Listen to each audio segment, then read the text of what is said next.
On the morning of September 11, 2001, 19 men armed with box cutters, directed by a man on dialysis in a cave fortress halfway around the world using a satellite phone and a laptop, directed the most sophisticated penetration of the most heavily defended airspace in the world, overpowering the passengers and the military combat-trained pilots on 4 commercial aircraft before flying those planes wildly off course for over an hour without being molested by a single fighter interceptor.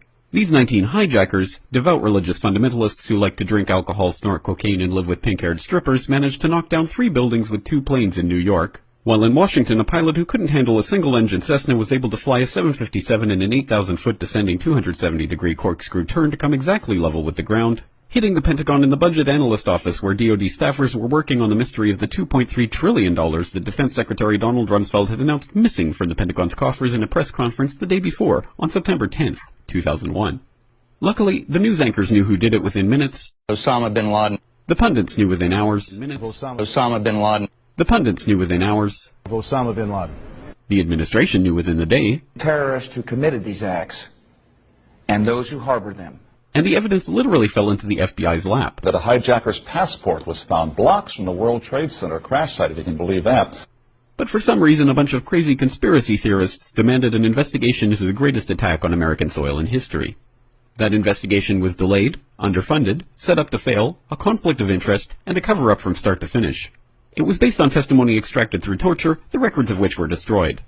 It failed to mention the existence of WTC-7, Able Danger, P-TECH, Sibel Edmonds, OBL and the CIA, and the drills of hijacked aircraft being flown into buildings that were being simulated at the precise same time that those events were actually happening.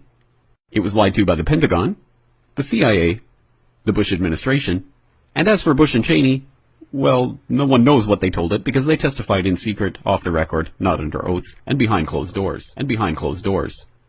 It didn't bother to look at who funded the attacks because that question is ultimately of little practical significance. Still, the 9/11 Commission did brilliantly, answering all of the questions the public had, except most of the victims' family members' questions, and pinned blame on all the people responsible, although no one so much as lost their job, determining the attacks were failure of imagination. Because nobody in our government, at least, and I don't think the prior government could envision flying airplanes into buildings. Except the Pentagon, FEMA, NORAD, and the NRO. The DIA destroyed 2.5 terabytes of data on Able Danger, but that's okay because it probably wasn't important. The SEC destroyed their records on the investigation into the insider trading before the attacks, but that's okay because destroying the records of the largest investigation in SEC history is just part of routine record keeping.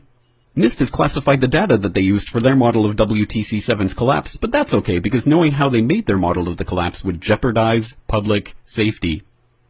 The FBI has argued that all material related to their investigation of 9/11 should be kept secret from the public, but that's okay because the FBI probably has nothing to hide.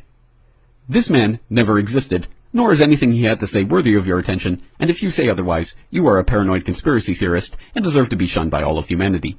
Likewise him, and her, and him. Osama bin Laden lived in a cave fortress in the hills of Afghanistan, but somehow got away. Then he was hiding out in Tora Bora, but somehow got away.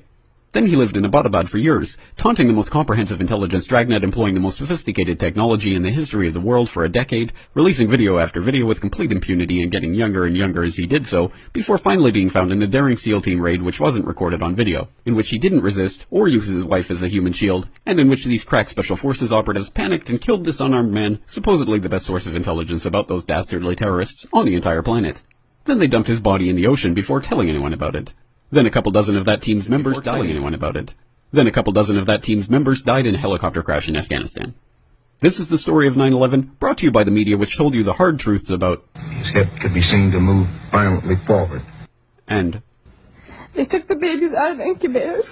And mobile production facilities. And the rescue of Jessica Lynch.